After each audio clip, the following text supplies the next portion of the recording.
welcome, or welcome back to my channel. I'm Arij, a psychologist and life coach, and as always, I'm so glad you're here. If you're new, my mission is to help you grow, heal, and step into the best version of yourself. For exclusive content, in-depth courses, and personal coaching, be sure to check out my Patreon. Together, we can make lasting change. Before we dive in, let's take a moment to ground ourselves. Say this with me. I am open to learning and healing. Ready? Let's get started.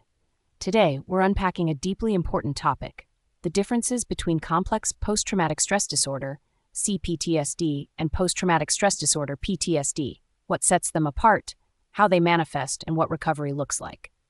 Both PTSD and C-PTSD stem from trauma, but the type and duration of trauma are key differences. PTSD typically develops after a single traumatic event, like a car accident, a natural disaster, or an act of violence. For example, someone who survives an earthquake might struggle with flashbacks or feel on edge in crowded spaces. C-PTSD, however, is rooted in prolonged and repeated trauma, often in situations where a person feels trapped or powerless. Think about experiences like enduring childhood abuse, living in a violent household, or facing systemic oppression. This ongoing trauma has a profound and lasting impact, especially when it happens in childhood, during those formative years. Let's talk about symptoms. Both PTSD and C-PTSD share core symptoms, like re-experiencing trauma through flashbacks or nightmares, avoiding trauma-related triggers, and hypervigilance or constantly being on edge. But C-PTSD takes it further with additional challenges.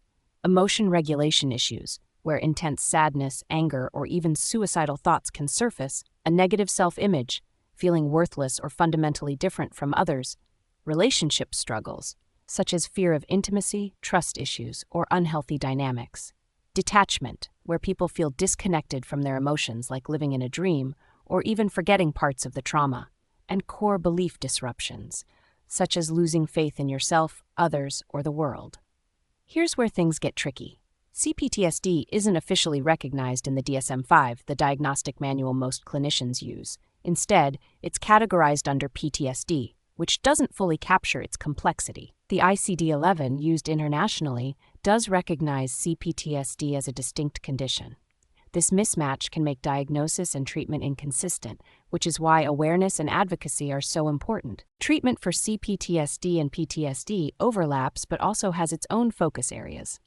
Medications like antidepressants such as Prozac or Zoloft can help manage anxiety and depression. But therapy is the cornerstone of recovery. One powerful approach is eye movement desensitization and reprocessing, EMDR. It's a technique where guided eye movements help process traumatic memories, reducing their emotional intensity. Therapy also focuses on rebuilding a sense of safety, sometimes for the first time in a person's life.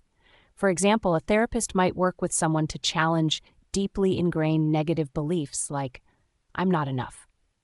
Coping strategies are essential. Mindfulness and grounding exercises, which involve focusing on the present moment, can be particularly helpful.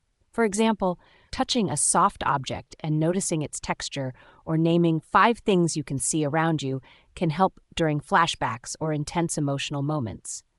Journaling is another powerful tool for processing emotions, tracking symptoms, and reflecting on progress. Connection is equally important. Trusted friends, family, or support groups can counteract the isolation trauma often creates. Let's take a quick dive into the science. Long-term trauma can physically change the brain. The amygdala, which handles fear, stays on high alert. The hippocampus, which processes memory, may struggle to differentiate past trauma from present reality.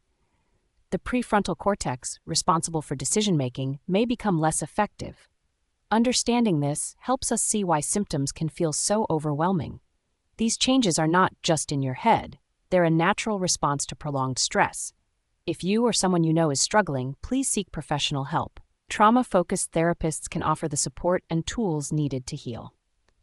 For self-help, I highly recommend these books: The Body Keeps the Score by Bessel van der Kolk and Complex PTSD, From Surviving to Thriving by Pete Walker. Healing from C-PTSD is hard work, but with the right support, recovery is absolutely possible.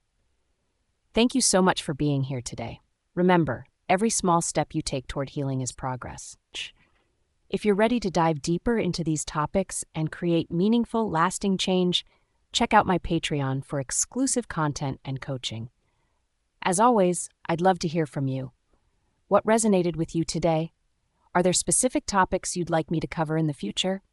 Let me know in the comments. Until next time, take care of yourself and remember, you are stronger than your struggles, and healing is within your reach.